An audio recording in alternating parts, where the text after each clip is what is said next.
How these papers have been placed in sequence will be made manifest in the reading of them. All needless matters have been eliminated, so that a history almost at variance with the possibilities of later-day belief may stand forth as simple fact. There is throughout no statement of past things wherein memory may err, for all the records chosen are exactly contemporary, given from the standpoints, and within the range of knowledge of those who made them. Dracula, Chapter 1. Jonathan Harker's journal kept in shorthand, 3 May. Bistritz. Left Munich at 8:35 AMP. M on 1st May.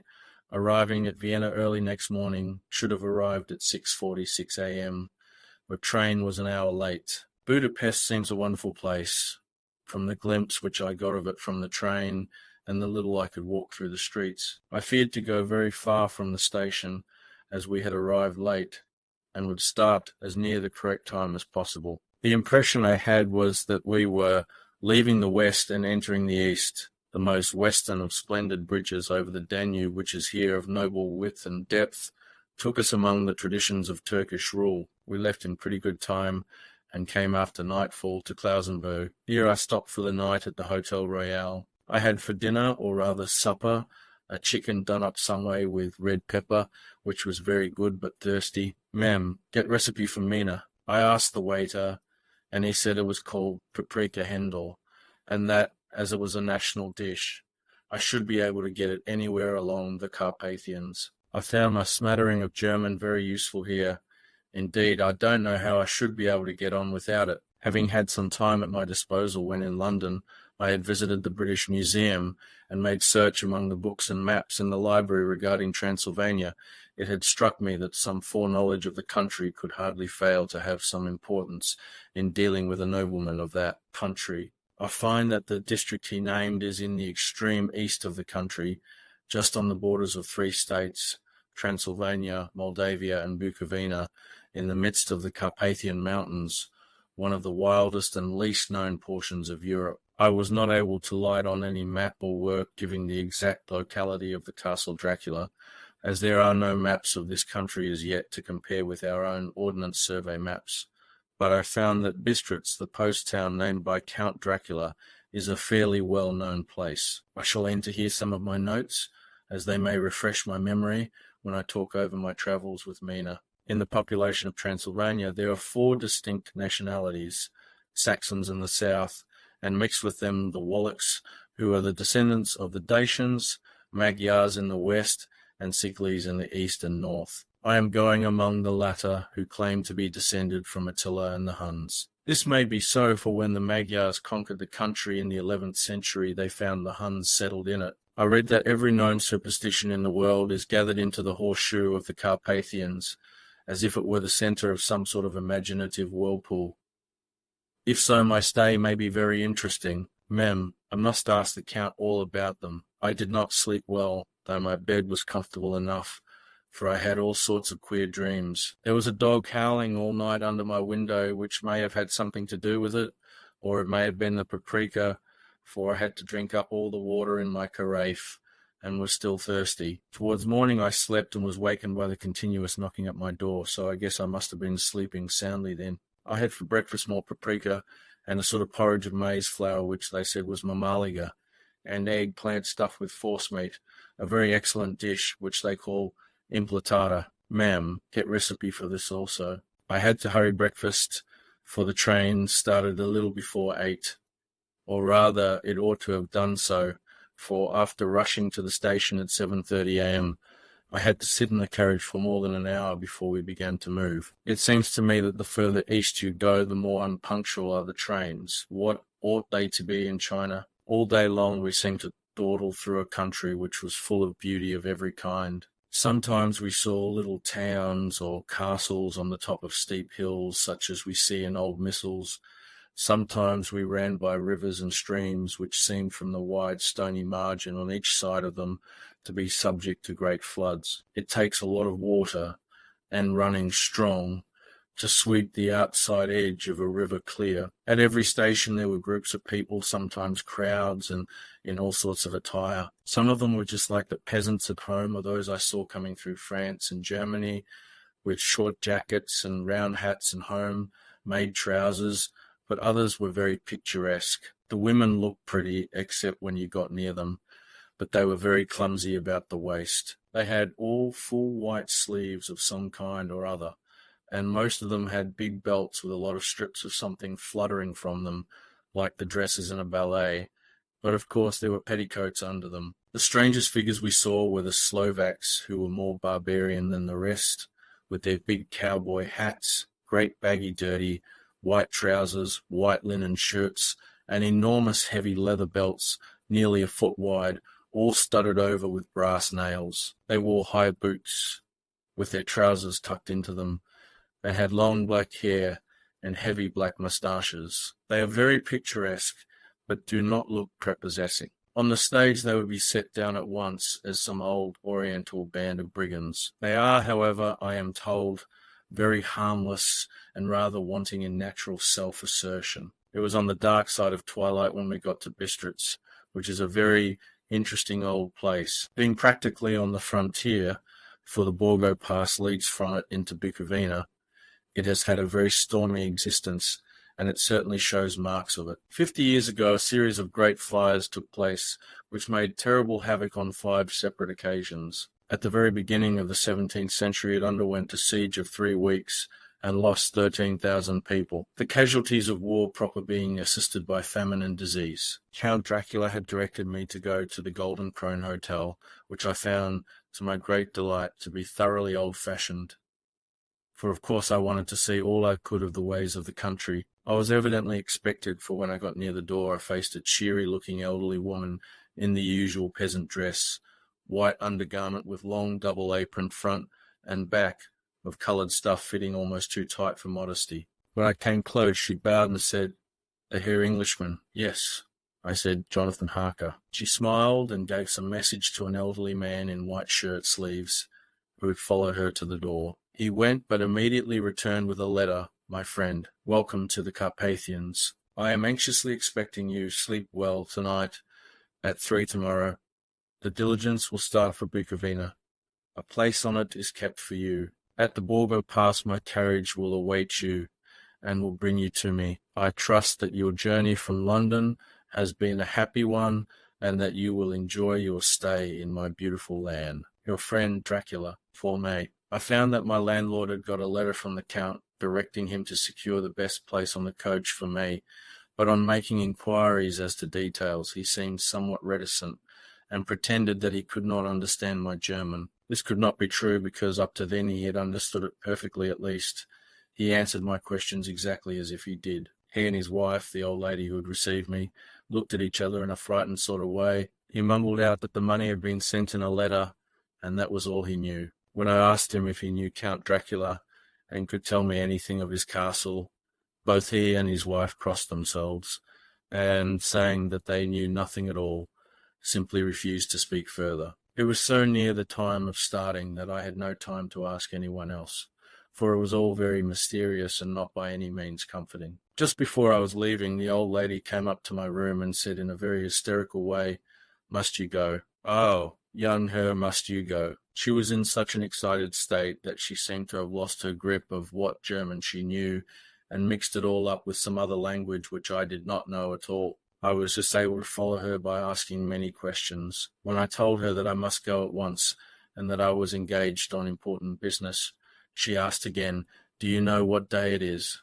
I answered that it was the 4th of May. She shook her head as she said again, "Oh yes, I know that, but do you know what day it is?" On my saying that I did not understand, she went on, "It is the eve of St. George's Day. Do you not know that to-night, when the clock strikes midnight, all the evil things in the world will have full sway? Do you know where you are going and what you are going to?" She was in such evident distress that I tried to comfort her, but without effect. Finally she went down on her knees and implored me not to go, at least to wait a day or 2 before starting. It was all very ridiculous, but I did not feel comfortable. However, there was business to be done, and I could allow nothing to interfere with it. I therefore tried to raise her up, and said, as gravely as I could, that I thanked her, but my duty was imperative, and that I must go. She then rose and dried her eyes, and taking a crucifix from her neck offered it to me. I did not know what to do, for, As an English churchman, I have been taught to regard such things as in some measure idolatrous.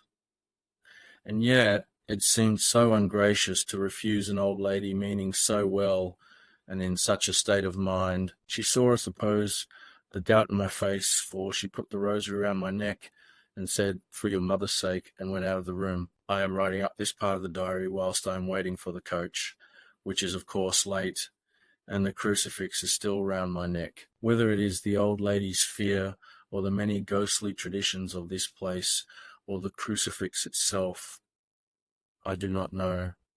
But I am not feeling nearly as easy in my mind as usual. If this book should ever reach Mina before I do, let it bring my good. Bye. Here comes the coach. 5 May. The castle, the grey of the morning has passed, and the sun is high over the distant horizon, which seems jagged, whether with trees or hills I know not, for it is so far off that big things and little are mixed. I am not sleepy, and as I am not to be called till I awake, naturally I write till sleep comes. There are many odd things to put down, and lest who reads them may fancy that I dined too well before I left Bistritz.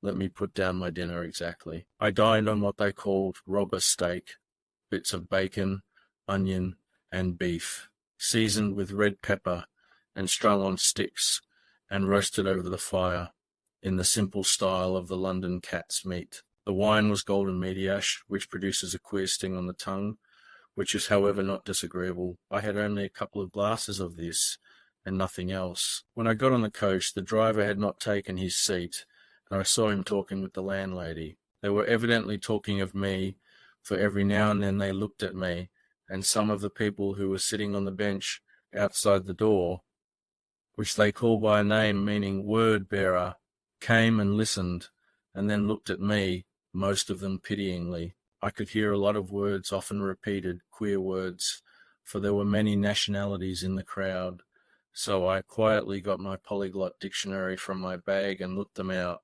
I must say they were not cheering to me, for amongst them were Ordog Satan, Pokel, Hel Stregoica, Witch, Vrolok, and Valkaslak, both of which mean the same thing, one being Slovak and the other Serbian, for something that is either were wolf or vampire. Mem, I must ask the Count about these superstitions. When we started, the crowd round the inn door, which had by this time swelled to a considerable size, all made the sign of the cross and pointed 2 fingers towards me. With some difficulty I got a fellow passenger to tell me what they meant.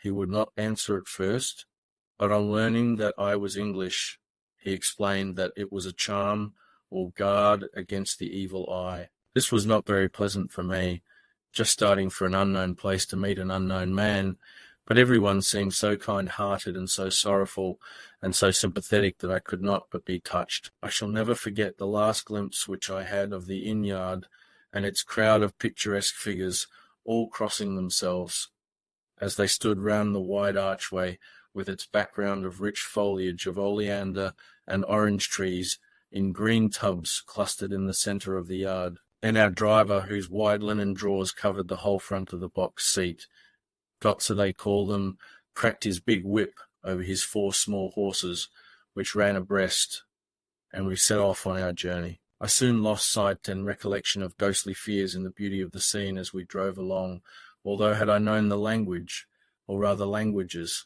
which my fellow passengers were speaking, I might not have been able to throw them off so easily. Before us lay a green sloping land full of forests and woods, with here and there steep hills crowned with clumps of trees or with farmhouses, the blank gable end to the road. There was everywhere a bewildering mass of fruit blossom, apple, plum, pear, cherry, and as we drove by I could see the green grass under the trees spangled with the fallen petals. In and out amongst these green hills of what they call here the Mittel land ran the road, losing itself as it swept round the grassy curve, or was shut out by the straggling ends of pine woods, which here and there ran down the hillsides like tongues of flame. The road was rugged, but still we seemed to fly over it with a feverish haste. I could not understand then what the haste meant, but the driver was evidently bent on losing no time in reaching Borgo Prund.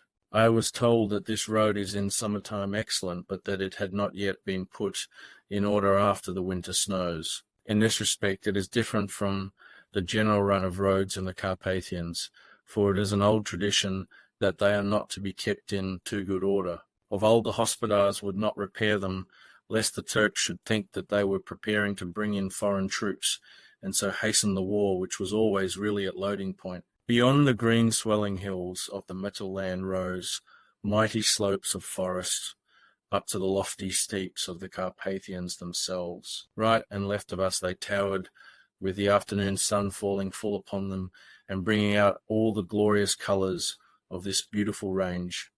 Deep blue and purple in the shadows of the peaks, green and brown where grass and rock mingled, and an endless perspective of jagged rock and pointed crags, till these were themselves lost in the distance, where the snowy peaks rose grandly. Here and there seemed mighty rifts in the mountains, through which, as the sun began to sink, we saw now and again the white gleam of falling water. One of my companions touched my arm as we swept round the base of a hill and opened up the lofty snow-covered peak of a mountain, which seemed, as we wound on our serpentine way, to be right before us. Look, Asen Shek, God's seat, and he crossed himself reverently, as we wound on our endless way, and the sun sank lower and lower behind us.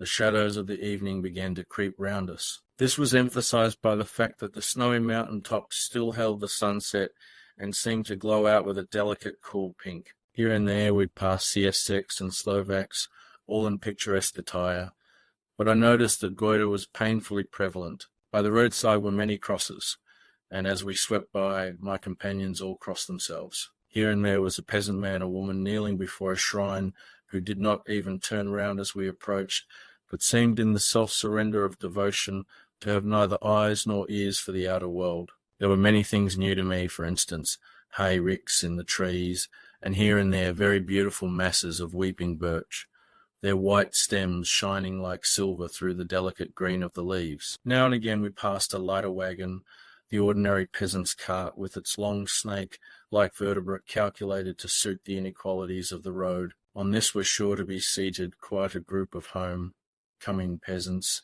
the CSX with their white, and the Slovaks with their coloured sheepskins, the latter carrying lance, fashioned their long staves with axe at end. As the evening fell, it began to get very cold, and the growing twilight seemed to merge into one dark mistiness, the gloom of the trees, oak, beech, and pine, though in the valleys which ran deep between the spurs of the hills as we ascended through the pass. The dark fir stood out here and there against the background of late-lying snow. Sometimes, as the road was cut through the pine woods that seemed in the darkness to be closing down upon us, great masses of greyness, which here and there bestrewed the trees, produced a peculiarly weird and solemn effect, which carried on the thoughts and grim fancies engendered earlier in the evening when the falling sunset threw into strange relief the ghost, like clouds which amongst the Carpathians seemed to wind ceaselessly through the valleys. Sometimes the hills were so steep that, despite our driver's haste, the horses could only go slowly. I wished to get down and walk up them, as we do at home, but the driver would not hear of it. "No, no," he said, "you must not walk here, the dogs are too fierce." And then he added, with what he evidently meant for grim pleasantry, for he looked round to catch the approving smile of the rest, "And you may have enough of such matters before you go to sleep." The only stop he would make was a moment's pause to light his lamps. When it grew dark, there seemed to be some excitement amongst the passengers, and they kept speaking to him, one after the other, as though urging him to further speed. He lashed the horses unmercifully with his long whip, and with wild cries of encouragement urged them on to further exertions. Then through the darkness I could see a sort of patch of grey light ahead of us, as though there were a cleft in the hills. The excitement of the passengers grew greater. The crazy coach rocked on its great leather springs, and swayed like a boat tossed on a stormy sea. I had to hold on. The road grew more level, and we appeared to fly along. Then the mountains seemed to come nearer to us on each side, and to frown down upon us. We were entering on the Borgo Pass. One by one several of the passengers offered me gifts, which they pressed upon me with an earnestness which would take no denial.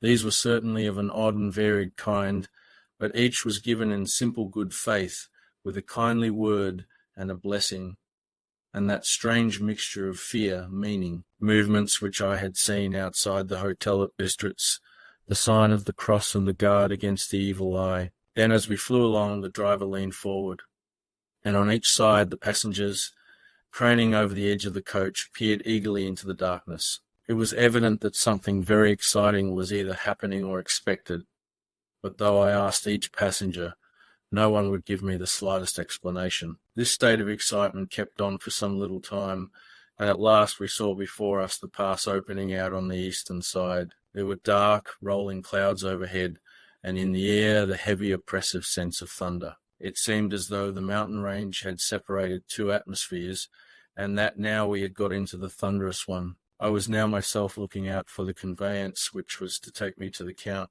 Each moment I expected to see the glare of lamps through the blackness, but all was dark. The only light was the flickering rays of our own lamps, in which the steam from our hard-driven horses rose in a white cloud. We could see now the sandy road lying white before us, but there was on it no sign of a vehicle. The passengers drew back with a sigh of gladness, which seemed to mock my own disappointment. I was already thinking what I had best do, when the driver, looking at his watch, said to the others something which I could hardly hear.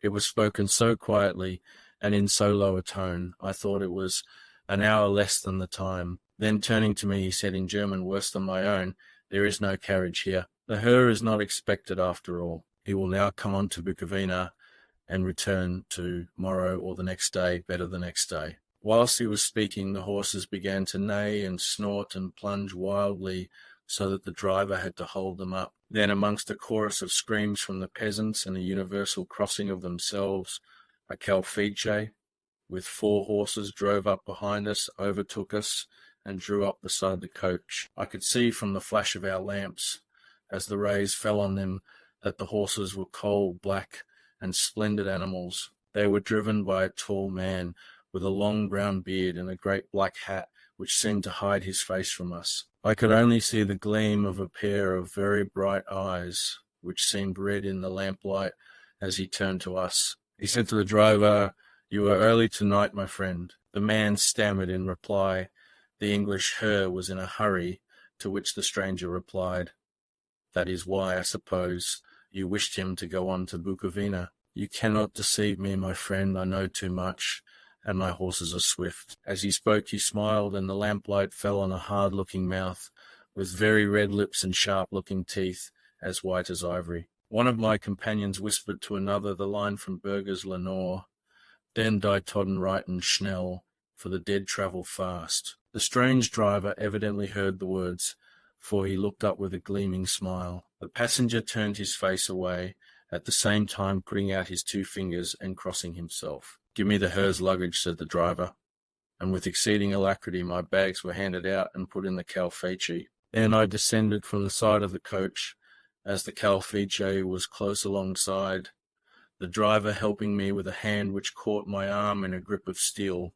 His strength must have been prodigious. Without a word he shook his reins, the horses turned, and we swept into the darkness of the pass. As I looked back I saw the steam from the horses of the coach by the light of the lamps, and projected against it the figures of my late companions crossing themselves. Then the driver cracked his whip and called to his horses, and off they swept on their way to Bukovina. As they sank into the darkness I felt a strange chill, and a lonely feeling came over me, but a cloak was thrown over my shoulders, and a rug across my knees, and the driver said in excellent German, "The night is chill, mein and Herr, and my master the Count bade me take all care of you. There is a flask of Slivovitz, the plum brandy of the country, underneath the seat, if you should require it." I did not take any, but it was a comfort to know it was there all the same. I felt a little strangely, and not a little frightened. I think had there been any alternative I should have taken it, instead of prosecuting that unknown night journey. The carriage went at a hard pace straight along, then we made a complete turn and went along another straight road. It seemed to me that we were simply going over and over the same ground again, and so I took note of some salient point and found that this was so. I would have liked to have asked the driver what this all meant, but I really feared to do so, for I thought that placed as I was, any protest would have had no effect in case there had been an intention to delay. However, as I was curious to know how time was passing, I struck a match, and by its flame looked at my watch.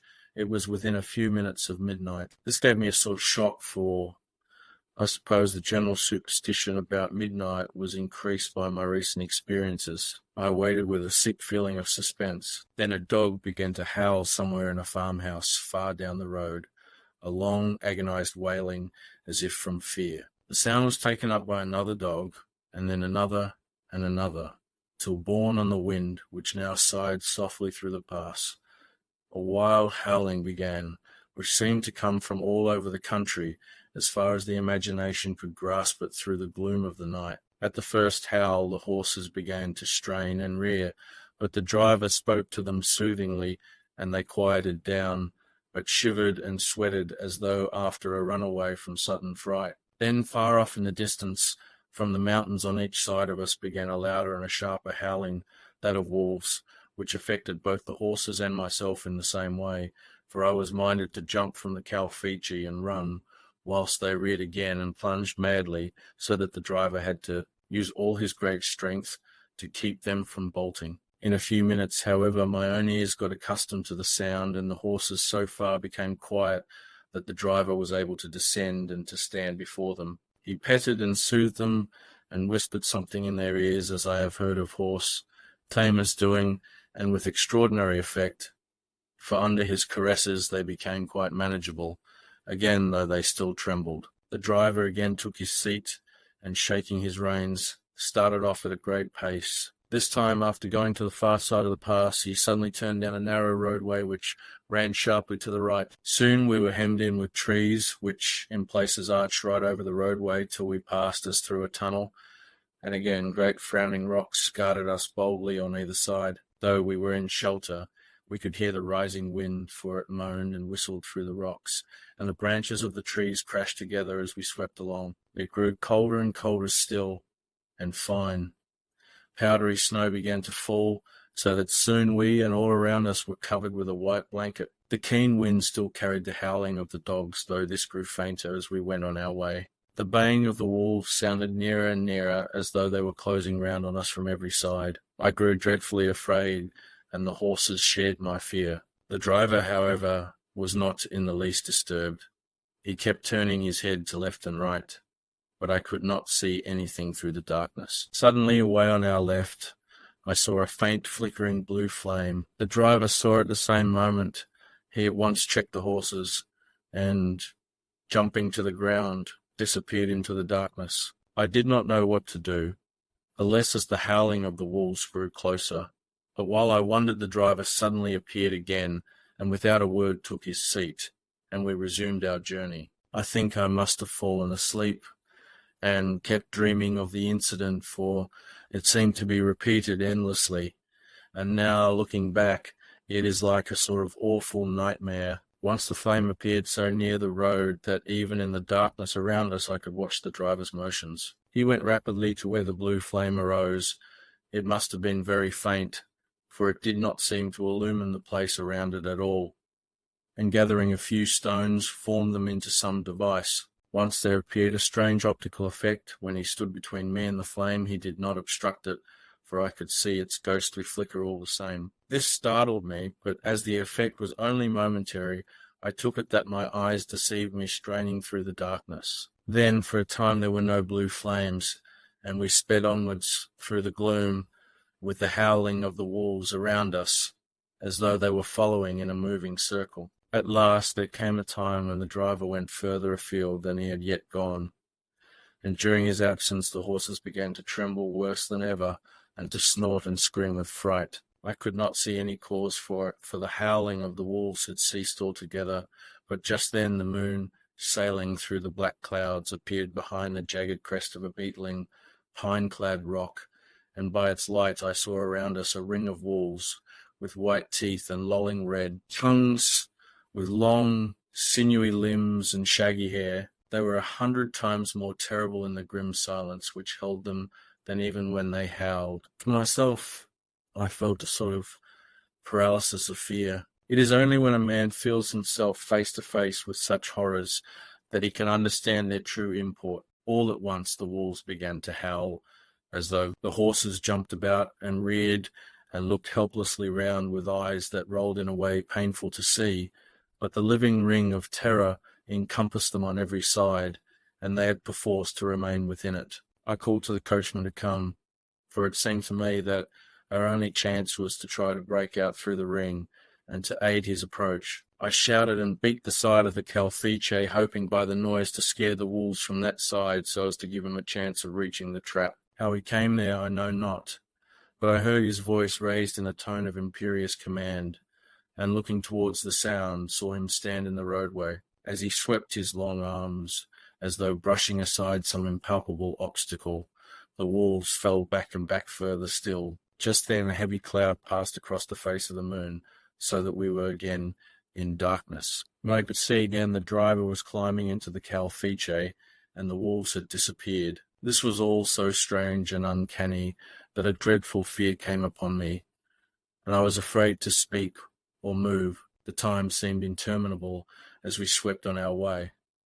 Now in almost complete darkness, for the rolling clouds obscured the moon. We kept on ascending, with occasional periods of quick descent, but in the main, always ascending. Suddenly I became conscious of the fact that the driver was in the act of pulling up the horses in the courtyard of a vast ruined castle, from whose tall black windows came no ray of light, and whose broken battlements showed a jagged line against the moonlit sky. Chapter 2. Jonathan Harker's journal continued. 5 May. I must have been. In the gloom, the courtyard looked of considerable size, and as several dark ways led from it under great round arches, it perhaps seemed bigger than it really is. I have not yet been able to see it by daylight. When the calfiche stopped, the driver jumped down and held out his hand to assist me to alight.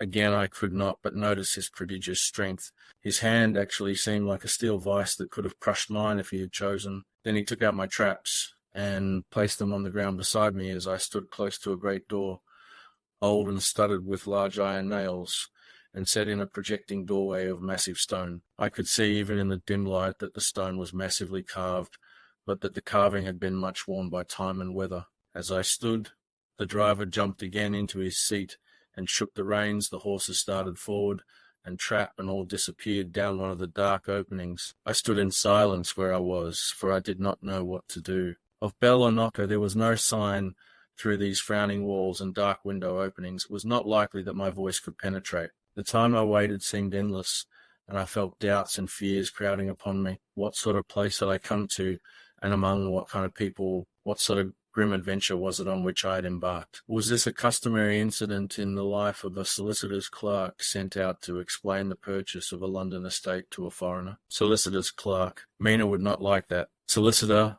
for just before leaving London, I got word that my examination was successful, and I am now a full-blown solicitor. I began to rub my eyes and pinch myself to see if I were awake. It all seemed like a horrible nightmare to me, and I expected that I should suddenly awake and find myself at home, with the dawn struggling in through the windows, as I had now and again felt in the morning after a day of overwork. But my flesh answered the pinching test, and my eyes were not to be deceived. I was indeed awake and among the Carpathians. All I could do now was to be patient and to wait the coming of the morning. Just as I had come to this conclusion, I heard a heavy step approaching behind the great door, and saw through the chinks the gleam of a coming light. Then there was the sound of rattling chains and the clanking of massive bolts drawn back. A key was turned with the loud grating noise of long disuse, and the great door swung back. Within stood a tall old man,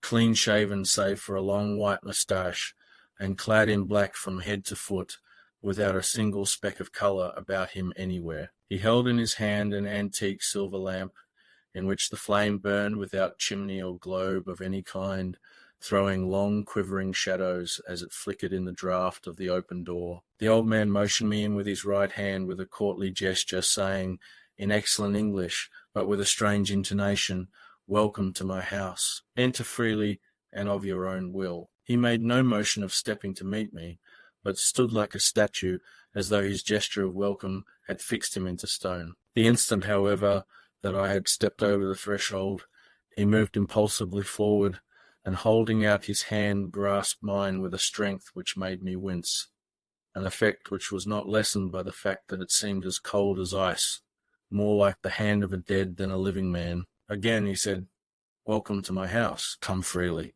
Go safely and leave something of the happiness you bring." The strength of the handshake was so much akin to that which I had noticed in the driver, whose face I had not seen, that for a moment I doubted if it were not the same person to whom I was speaking. So to make sure, I said interrogatively, "Count Dracula." He bowed in a courtly way as he replied, "I am Dracula. And I bid you welcome, Mr. Harker, to my house. Come in. The night air is chill, and you must need to eat and rest." As he was speaking, he put the lamp on a bracket on the wall, and stepping out, took my luggage. He had carried it in before I could forestall him. I protested, but he insisted, "Nay, sir, you are my guest. It is late, and my people are not available. Let me see to your comfort myself." He insisted on carrying my traps along the passage, and then up a great winding stair, and along another great passage, on whose stone floor our steps rang heavily. At the end of this he threw open a heavy door, and I rejoiced to see within a well-lit room, in which a table was spread for supper, and on whose mighty hearth a great fire of logs, freshly replenished, flamed and flared. The Count halted, putting down my bags, closed the door, and crossing the room, opened another door, which led into a small octagonal room, lit by a single lamp, and seemingly without a window of any sort. Passing through this, he opened another door, and motioned me to enter. It was a welcome sight, for here was a great bedroom well lighted and warmed with another log fire, also added to but lately, for the top logs were fresh, which sent a hollow roar up the wide chimney. The Count himself left my luggage inside and withdrew, saying before he closed the door, "You will need, after your journey, to refresh yourself by making your toilet. I trust you will find all you wish. When you are ready, come into the other room, where you will find your supper prepared." The light and warmth and the Count's courteous welcome seemed to have dissipated all my doubts and fears. Having then reached my normal state, I discovered that I was half famished with hunger.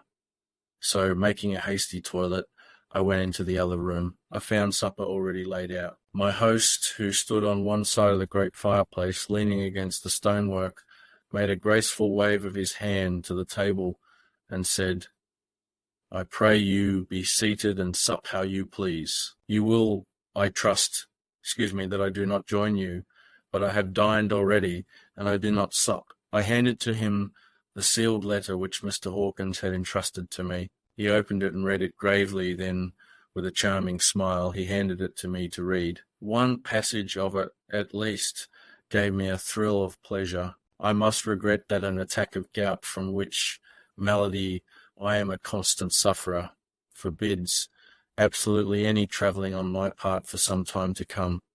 But I am happy to say I can send a sufficient substitute, one in whom I have every possible confidence. He is a young man full of energy and talent in his own way, and of a very faithful disposition. He is discreet and silent, and has grown into manhood in my service. He shall be ready to attend on you when you will during his stay, and shall take your instructions in all matters. The Count himself came forward and took off the cover of a dish, and I fell to at once on an excellent roast chicken. This, with some cheese and a salad and a bottle of old Tokay, of which I had 2 glasses, was my supper. During the time I was eating it, the Count asked me many questions as to my journey, and I told him by degrees all I had experienced. By this time I had finished my supper, and by my host's desire had drawn up a chair by the fire and begun to smoke a cigar, which he offered me, at the same time excusing himself that he did not smoke. I had now an opportunity of observing him, and found him of a very marked physiognomy. His face was a very strong aquiline, with high bridge of the thin nose and peculiarly arched nostrils, with lofty domed forehead and hair growing scantily round the temples, but profusely elsewhere. His eyebrows were very massive, almost meeting over the nose, and with bushy hair that seemed to curl in its own profusion. The mouth, so far as I could see it under the heavy moustache, was fixed and rather cruel-looking, with peculiarly sharp white teeth. These protruded over the lips, whose remarkable ruddiness showed astonishing vitality in a man of his years. For the rest, his ears were pale, and at the tops extremely pointed. The chin was broad and strong, and the cheeks firm though thin. The general effect was one of extraordinary pallor. Hitherto I had noticed the backs of his hands as they lay on his knees in the firelight, and they had seemed rather white and fine, but seeing them now close to me, I could not but noticed that they were rather coarse, broad, with squat fingers. Strange to say, there were hairs in the centre of the palm. The nails were long and fine, and cut to a sharp point. As the Count leaned over me and his hands touched me, I could not repress a shudder. It may have been that his breath was rank, but a horrible feeling of nausea came over me, which, do what I would, I could not conceal. The Count, evidently noticing it, drew back, and with a grim sort of smile, which showed more than he had yet done his protuberant teeth, sat himself down again on his own side of the fireplace. We were both silent for a while, and as I looked towards the window I saw the first dim streak of the coming dawn. There seemed a strange stillness over everything, but as I listened I heard, as if from down below in the valley, the howling of many wolves. The Count's eyes gleamed, and he said, "Listen to them, the children of the night, what music they make." Seeing, I suppose, some expression in my face strange to him, he added, "Ah, sir, you dwellers in the city cannot enter into the feelings of the hunter." Then he rose and said, "But you must be tired. Your bedroom is all ready, and tomorrow you shall sleep as late as you will. I have to be away till the afternoon, so sleep well and dream well." With a courteous bow, he opened for me himself the door to the octagonal room, and I entered my bedroom. I am all in a sea of wonders. I doubt, I fear, I think strange things, which I dare not confess to my own soul. God keep me, if only for the sake of those dear to me. 7 May. It is again early morning, but I have rested and enjoyed the last 24 hours. I slept till late in the day, and awoke of my own accord. When I had dressed myself, I went into the room where we had supped, and found a cold breakfast laid out, with coffee kept hot by the pot being placed on the hearth. There was a card on the table on which was written, "I have to be absent for a while. Do not wait for me. D." I set to and enjoyed a hearty meal. When I had done, I looked for a bell so that I might let the servants know I had finished, but I could not find one. There are certainly odd deficiencies in the house, considering the extraordinary evidences of wealth which are round me. The table service is of gold, and so beautifully wrought that it must be of immense value. The curtains and upholstery of the chairs and sofas and the hangings of my bed are of the costliest and most beautiful fabrics, and must have been of fabulous value when they were made, for they are centuries old, though in excellent order. I saw something like them in Hampton Court, but there they were worn and frayed and moth-eaten. But still in none of the rooms is there a mirror. There is not even a toilet glass on my table, and I had to get the little shaving glass from my bag before I could either shave or brush my hair. I have not yet seen a servant anywhere, or heard a sound near the castle, except the howling of wolves. Some time after I had finished my meal, I do not know whether to call it breakfast or dinner, for it was between 5 and 6 o'clock when I had it. I looked about for something to read, for I did not like to go about the castle until I had asked the Count's permission. There was absolutely nothing in the room, book, newspaper, or even writing materials. So I opened another door in the room and found a sort of library. The door opposite mine I tried, but found it locked. In the library I found, to my great delight, a vast number of English books, whole shelves full of them, and bound volumes of magazines and newspapers. A table in the centre was littered with English magazines and newspapers, though none of them were of very recent date. The books were of the most varied kind: history, geography, politics, political economy, botany, geology, law, all relating to England and English life and customs and manners. There were even such books of reference as the London Directory, the Red and Blue Books, Whitaker's Almanac, the Army and Navy lists, and it somehow gladdened my heart to see it, the law list. Whilst I was looking at the books, the door opened and the Count entered. He saluted me in a hearty way and hoped that I had had a good night's rest. Then he went on, "I am glad you found your way in here, for I am sure there is much that will interest you. These companions," and he laid his hand on some of the books, "have been good friends to me, and for some years past, ever since I had the idea of going to London, have given me many, many hours of pleasure. Through them I have come to know your great England, and to know her is to love her. I long to go through the crowded streets of your mighty London, to be in the midst of the whirl and rush of humanity, to share its life, its change, its death, and all that makes it what it is. But alas, as yet I only know your tongue through books. To you, my friend, I look that I know it to speak." "But Count," I said, "you know to speak English thoroughly." He bowed gravely. "I thank you, my friend, for your all too flattering estimate, but yet I fear that I am but a little way on the road I would travel. True, I know the grammar and the words, but yet I know not how to speak them." "Indeed," I said, "you speak excellently." "Not so," he answered. "Well, I know that, did I move and speak in your London, none there are who would not know me for a stranger. That is not enough for me. Here I am noble, I am boyar, the common people know me, and I am master. But a stranger in a strange land, he is no one, men know him not, and to know not is to care not for. I am content, if I am like the rest, so that no man stops, if he see me, or pause in his speaking, if he hear my words.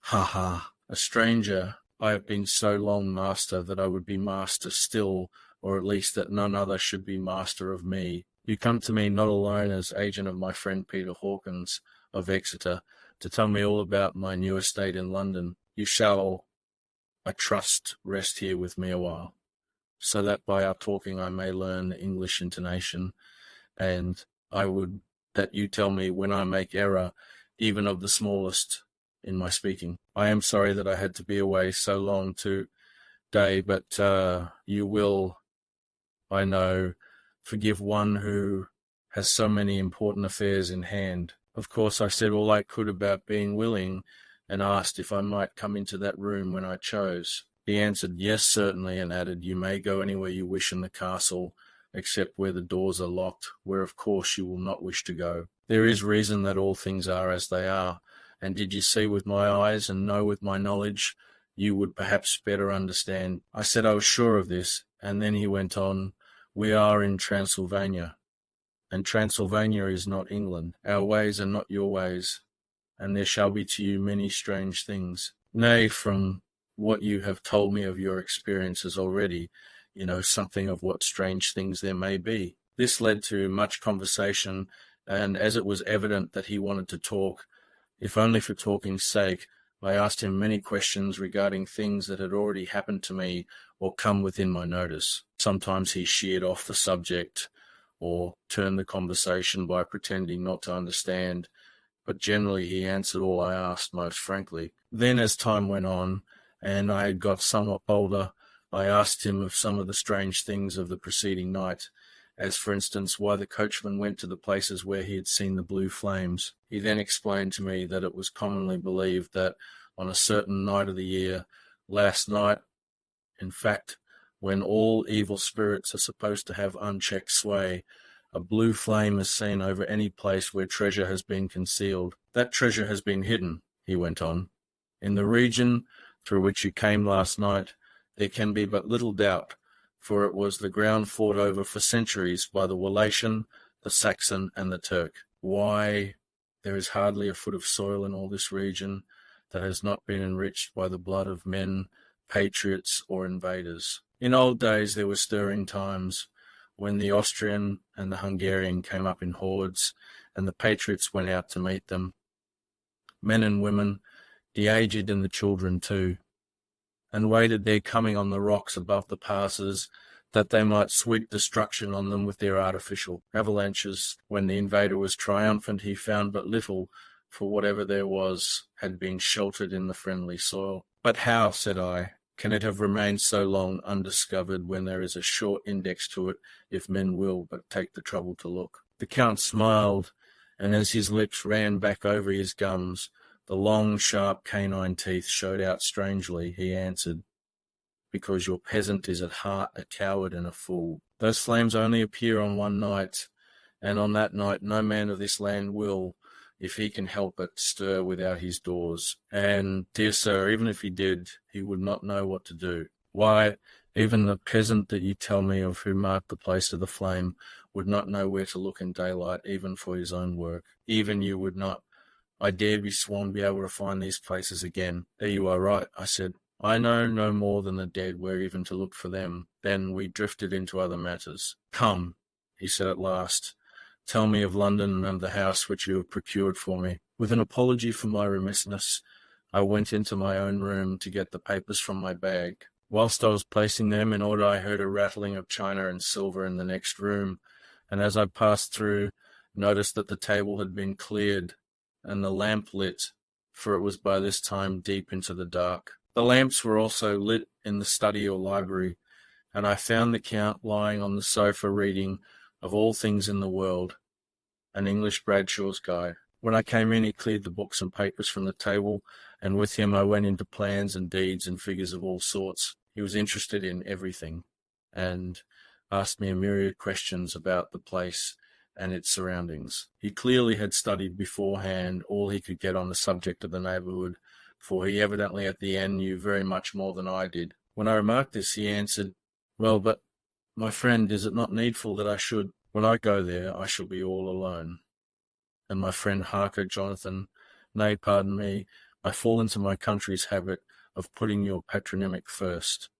My friend Jonathan Harker will not be by my side to correct and aid me. He will be in Exeter, miles away, probably working at papers of the law with my other friend, Peter Hawkins." So we went thoroughly into the business of the purchase of the estate at Purfleet. When I had told him the facts and got his signature to the necessary papers and had written a letter with them ready to post to Mr. Hawkins, he began to ask me how I had come across so suitable a place. I read to him the notes which I had made at the time and which I inscribe here. At Purfleet, on a by road, I came across just such a place as seemed to be required, and where was displayed a dilapidated notice that the place was for sale. It is surrounded by a high wall of ancient structure built of heavy stones, and has not been repaired for a large number of years. The closed gates are of heavy old oak and iron, all eaten with rust. The estate is called Carfax, no doubt a corruption of the old quatreface, as the house is four-sided, agreeing with the cardinal points of the compass. It contains in all some 20 acres, quite surrounded by the solid stone wall above mentioned. There are many trees on it, which make it in places gloomy, and there is a deep, dark-looking pond or small lake, evidently fed by some springs, as the water is clear and flows away in a fair-sized stream. The house is very large, and of all periods back, I should say, to medieval times for one part, is of stone immensely thick, with only a few windows high up and heavily barred with iron. It looks like part of a keep, and is close to an old chapel or church. I could not enter it, as I had not the key of the door leading to it from the house, but I have taken with my kodak views of it from various points. The house has been added to, but in a very straggling way, and I can only guess at the amount of ground it covers, which must be very great.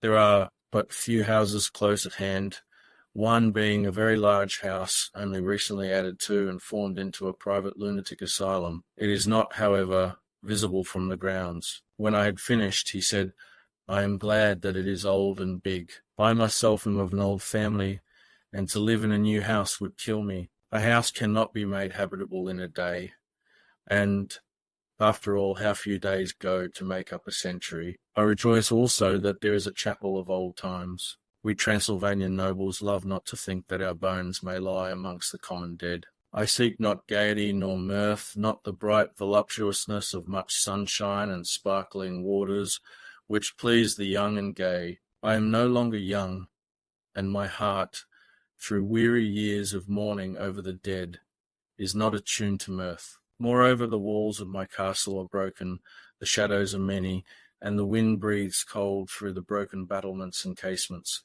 I love the shade and the shadow, and would be alone with my thoughts when I may. Somehow his words and his look did not seem to accord, or else it was that his cast of face made his smile look malignant and saturnine. Presently, with an excuse, he left me, asking me to put all my papers together. He was some little time away, and I began to look at some of the books around me. One was an atlas, which I found open naturally at England, as if that map had been much used. On looking at it, I found in certain places little rings marked, and on examining these I noticed that one was near London on the east side, manifestly where his new estate was situated. The other two were Exeter and Whitby on the Yorkshire coast. It was the better part of an hour when the Count returned. "Aha," he said, "still at your books. Good, but you must not work always. Come, I am informed that your supper is ready." He took my arm, and we went into the next room, where I found an excellent supper ready on the table. The Count again excused himself, as he had dined out on his being away from home, but he sat as on the previous night and chatted whilst I ate. After supper I smoked, as on the last evening, and the Count stayed with me, chatting and asking questions on every conceivable subject hour after hour. I felt that it was getting very late indeed, but I did not say anything, for I felt under obligation to meet my host's wishes in every way. I was not sleepy, as the long sleep yesterday had fortified me, but I could not help experiencing that chill which comes over one at the coming of the dawn, which is like, in its way, the turn of the tide. They say that people who are near death die generally at the change to the dawn or at the turn of the tide. Anyone who has, when tired, and tied as it were to his post, experienced this change in the atmosphere can well believe it. All at once we heard the crow of a cock coming up with preternatural shrillness through the clear morning air. Count Dracula, jumping to his feet, said, "Why, there is the morning again. How remiss I am to let you stay up so long. You must make your conversation regarding my dear new country of England less interesting, so that I may not forget how time flies by us." And, with a courtly bow, he quickly left me. I went into my own room and drew the curtains, but there was little to notice. My window opened into the courtyard. All I could see was the warm grey of quickening sky. So I pulled the curtains again and have written of this day. 8 May, I began to fear as I wrote in this book that I was getting too diffuse, but now I am glad that I went into detail from the first, for there is something so strange about this place and all in it that I cannot but feel uneasy. I wish I were safe out of it, or that I had never come. It may be that this strange night existence is telling on me, but would that were all. If there were anyone to talk to, I could bear it, but there is no one. I have only the Count to speak with, and I fear I am myself the only living soul within the place. Let me be prosaic so far as facts can be. It will help me to bear up, and imagination must not run riot with me. If it does, I am lost. Let me say at once how I stand, or seem to. I only slept a few hours when I went to bed, and feeling that I could not sleep any more, got up. I had hung my shaving glass by the window, and was just beginning to shave. Suddenly I felt a hand on my shoulder, and heard the Count's voice saying to me, "Good morning." I started, for it amazed me that I had not seen him, since the reflection of the glass covered the whole room behind me. In starting, I had cut myself slightly, but did not notice it at the moment. Having answered the Count's salutation, I turned to the glass again to see how I had been mistaken. This time there could be no error, for the man was close to me, and I could see him over my shoulder, but there was no reflection of him in the mirror. The whole room behind me was displayed, but there was no sign of a man in it, except myself. This was startling, and coming on the top of so many strange things, was beginning to increase that vague feeling of uneasiness which I always have when the Count is near. But at the instant I saw that the cut had bled a little, and the blood was trickling over my chin. I laid down the razor, turning as I did so half round to look for some sticking plaster. When the Count saw my face, his eyes blazed with a sort of demoniac fury, and he suddenly made a grab at my throat. I drew away, and his hand touched the string of beads which held the crucifix. It made an instant change in him, for the fury passed so quickly that I could hardly believe that it was ever there. "Take care," he said. "Take care how you cut yourself. It is more dangerous than you think in this country." Then seizing the shaving glass, he went on, "And this is the wretched thing that has done the mischief. It is a foul bauble of man's vanity. Away with it." And opening the heavy window with one wrench of his terrible hand, he flung out the glass, which was shattered into 1,000 pieces on the stones of the courtyard far below. Then he withdrew without a word. It is very annoying, for I do not see how I am to shave, unless in my watch case or the bottom of the shaving pot, which is fortunately of metal. When I went into the dining room, breakfast was prepared, but I could not find the Count anywhere, so I breakfasted alone. It is strange that as yet I have not seen the Count eat or drink. He must be a very peculiar man. After breakfast I did a little exploring in the castle. I went out on the stairs and found a room looking towards the south. The view was magnificent, and from where I stood there was every opportunity of seeing it. The castle is on the very edge of a terrible precipice. A stone falling from the window would fall 1,000 feet without touching anything. As far as the eye can reach is a sea of green tree tops, with occasionally a deep rift where there is a chasm. Here and there are silver threads where the rivers wind in deep gorges through the forests. But I am not in heart to describe beauty, for when I had seen the view I explored further. Doors, doors, doors everywhere, and all locked and bolted. In no place save from the windows and the castle walls is there an available exit. The castle is a veritable prison, and I am a prisoner